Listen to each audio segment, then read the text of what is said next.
Introducción a la filosofía de la praxis, por Antonio Gramsci. 8. Primera parte.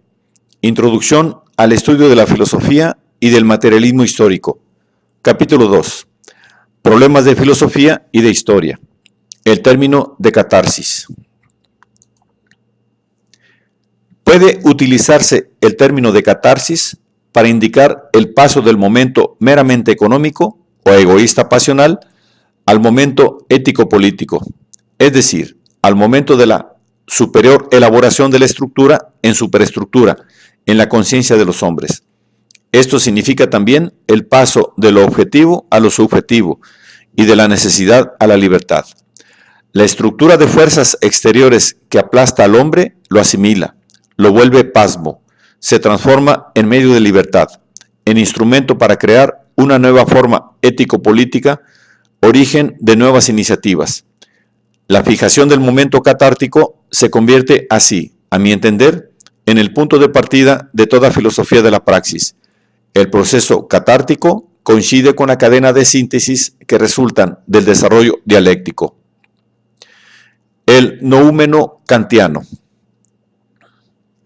La cuestión de la objetividad externa de lo real, la cuestión de la objetividad externa de lo real, relacionada con el concepto de la cosa en sí y del noúmeno kantiano, parece difícil excluir que la cosa en sí sea una derivación de la objetividad externa de lo real y del llamado realismo grecocristiano, Aristóteles, Santo Tomás. Esto se ve incluso en el hecho de que toda la tendencia del materialismo vulgar y del positivismo ha dado lugar a la escuela neocantiana y neocrítica. Si la realidad es como nosotros la conocemos y nuestro conocimiento cambia continuamente, es decir, si ninguna filosofía es definitiva, sino que todas son históricamente determinadas, resulta difícil imaginar que la realidad cambie objetivamente con nuestro cambiar. Es difícil que lo admita no solo el sentido común, sino también el pensamiento científico. En la Sagrada Familia se dice que toda la realidad se agota en los fenómenos y que más allá de los fenómenos no hay nada.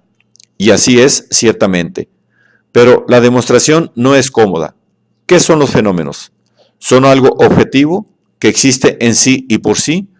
¿O son cualidades que el hombre ha distinguido como consecuencia de sus intereses prácticos, la construcción de su vida económica y de sus intereses científicos? Esto es, de la necesidad de encontrar un orden en el mundo y de describir y clasificar las cosas, necesidad que también va ligada a intereses prácticos mediatos y futuros. Hecha la afirmación de que lo que conocemos en las cosas no es más que nosotros mismos, nuestras necesidades y nuestros intereses, es decir, que nuestros conocimientos son superestructuras o filosofías no definitivas. Es difícil evitar que se piense en algo real más allá de estos conocimientos, no en el sentido metafísico de un noúmeno, de un Dios ignoto o de un incognoscible, sino en el sentido concreto de una relativa ignorancia de la realidad de algo todavía desconocido, que sin embargo se podrá conocer algún día, cuando los instrumentos físicos e intelectuales de los hombres sean más perfectos, es decir, cuando hayan cambiado en sentido progresivo las condiciones sociales y técnicas de la humanidad. Se hace, por consiguiente, una previsión histórica que consiste simplemente en el acto del pensamiento que proyecta en el futuro un proceso de desarrollo como el que se ha verificado en el pasado, hasta hoy. En todo caso, hay que estudiar a Kant y volver a ver exactamente sus conceptos. Historia y antihistoria. Se observará que la actual discusión entre historia y antihistoria no es más que la repetición en términos de la cultura filosófica moderna de la discusión sostenida a finales del siglo pasado, en términos de naturalismo y positivismo, sobre si la naturaleza y la historia proceden por saltos o solo por evolución gradual y progresiva. La misma discusión se sostuvo también entre las generaciones precedentes, ya sea en el terreno de las ciencias naturales, doctrinas de Cuvier, ya en el de la filosofía en Hegel. Debería hacerse la historia de este problema en todas sus manifestaciones concretas y significativas. Se vería entonces que siempre ha sido una cuestión actual, porque en todas las épocas ha habido conservadores y jacobinos, progresistas y retrógrados. Pero el significado teórico de esta discusión consiste, a mi parecer, en lo siguiente. Indica el punto de transición lógico de toda concepción del mundo a la moral adecuada, de toda contemplación a la acción, de toda filosofía a la acción política que de ella depende. Es decir, es el punto en que la concepción del mundo, la contemplación, la filosofía devienen reales, porque tienden a modificar el mundo, a invertir la praxis. Por esto, se puede decir que constituye el nexo central de la filosofía de la praxis, el punto en que ésta se actualiza, vive históricamente, es decir, socialmente y no solo en los cerebros individuales. Deja de ser arbitraria para convertirse en necesaria, racional, real. El problema tiene que enfocarse históricamente. Puede admitirse que los mascarones nietzscheanos, verbalmente sublevados contra todo lo existente, contra todos los convencionalismos, etc., hayan terminado quitando seriedad a ciertas actitudes y haciéndolas repugnantes. Pero en nuestros propios juicios no debemos dejarnos guiar por mascarones. Contra el titanismo formal, la inconstancia, el abstractismo, hay que advertir la necesidad de ser sobrios en las palabras y en las actitudes exteriores, precisamente para dar fuerza al carácter y a la voluntad concreta.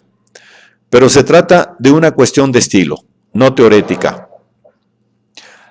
La forma clásica de este paso de la concepción del mundo a la norma práctica de conducta es, a mi parecer, la que hace surgir de la predestinación calvinista uno de los mayores impulsos para la iniciativa práctica que ha conocido la historia mundial. Del mismo modo, todas las formas de determinismo se han transformado en un cierto momento en espíritu, en iniciativa y en extrema tensión de voluntad colectiva. Filosofía especulativa. No debemos ocultarnos las dificultades que presenta la discusión y la crítica del carácter especulativo de ciertos sistemas filosóficos y la negación teórica de la forma especulativa de las concepciones filosóficas. Cuestiones que se plantean. A. ¿El elemento especulativo es propia de toda filosofía? ¿Es la forma que debe asumir toda construcción teórica como tal? Es decir, ¿es el término especulación sinónimo de filosofía y de teoría? B. ¿O bien se trata de una cuestión histórica? El problema es únicamente un problema histórico y no teórico, en el sentido de que toda concepción del mundo, en una determinada fase histórica, asume una forma especulativa que representa su apogeo y el comienzo de la disolución. Analogía y conexión con el desarrollo del Estado, que pasa de la fase económico-corporativa a la fase hegemónica de consentimiento activo.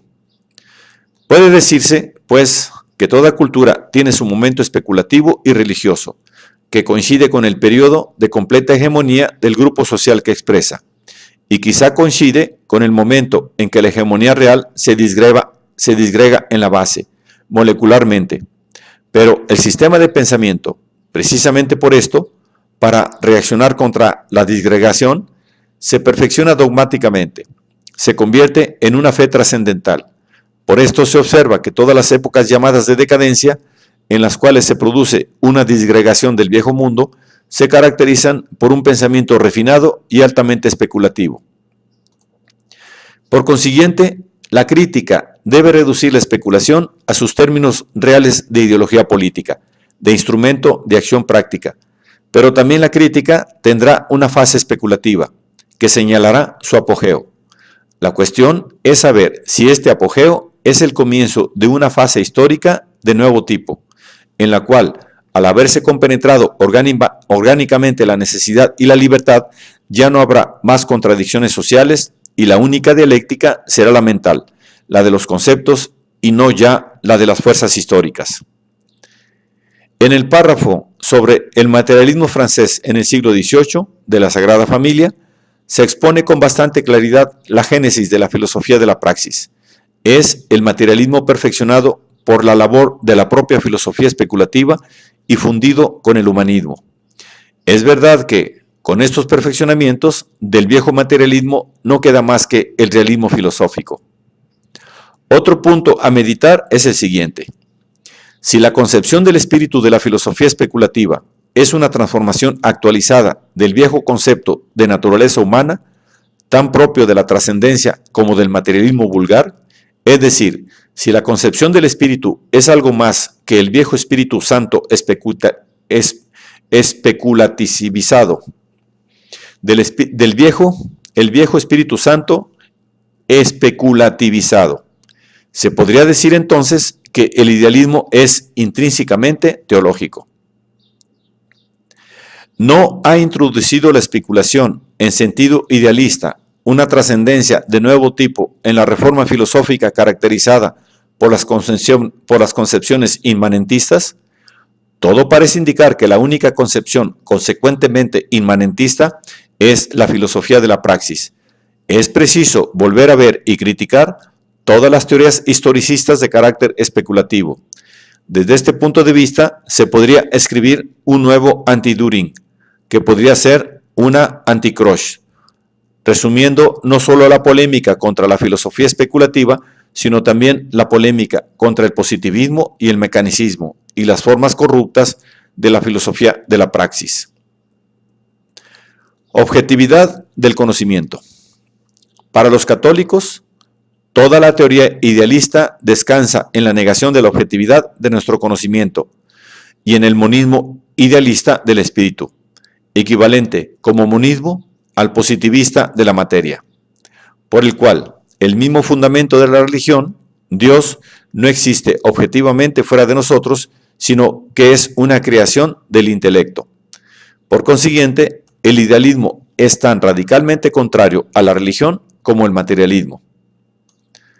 La cuestión de la objetividad del conocimiento, según la filosofía de la praxis, se puede elaborar a partir de la proposición, contenida en el prefacio de la crítica de la economía política, de que los hombres toman conciencia del conflicto entre las fuerzas materiales de producción en el terreno ideológico de las formas jurídicas, políticas, religiosas, artísticas, filosóficas. Pero esta conciencia se limita al conflicto entre las fuerzas materiales de producción y las relaciones de producción, según la letra del texto, o se refiere a todo conocimiento consciente. Este es el punto que hay que elaborar y que puede elaborarse con todo el conjunto de la doctrina filosófica del valor de las superestructuras.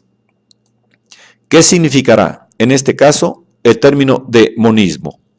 No será, ciertamente, ni el materialista ni el idealista, sino que consistirá en la identidad de los contrarios en el acto histórico concreto, es decir, actividad humana, historia, espíritu en concreto, indisolublemente ligada a una cierta materia organizada, historificada, a la naturaleza transformada por el hombre, filosofía del acto, praxis, desarrollo, pero no del acto puro, sino del acto impuro, real, en el sentido más profano y mundano de la palabra.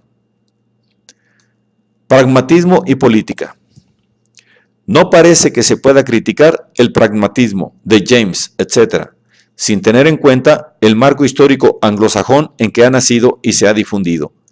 Si es cierto que toda filosofía es una política y que todo filósofo es esencialmente un hombre político, tanto más puede decirse del pragmatista, que construye la filosofía utilitariamente en sentido inmediato. Esto no es imaginable como movimiento en los países católicos, donde la religión y la vida cultural se han separado desde la época del Renacimiento y de la Contrarreforma, pero sí lo es en los países anglosajones, donde la religión va muy ligada a la vida cultural de todos los días y no está burocráticamente centralizada ni intelectualmente dogmatizada. En todo caso, el pragmatismo se evade de la esfera religiosa positiva y tiende a crear una moral laica, de tipo no francés. Tiende a crear una filosofía popular superior al sentido común, es más un partido ideológico que un sistema de filosofía.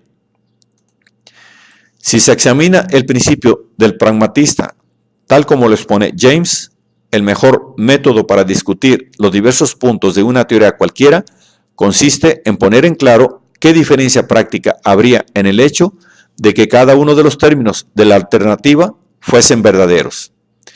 Si se examina este principio, decimos, se ve la inmediatez del politicismo filosófico del pragmatismo. El filósofo individual del tipo italiano o alemán está ligado a la práctica de modo mediato, y a menudo la mediación es una cadena de muchos eslabones.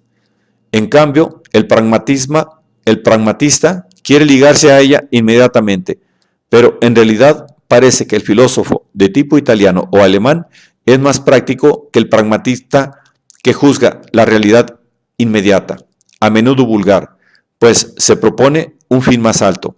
Su blanco es también más alto y, por consiguiente, tiende a elevar el nivel cultural existente, cuando de verdad tiende a ello naturalmente. Hegel se puede considerar el precursor teórico de las revoluciones liberales del 800.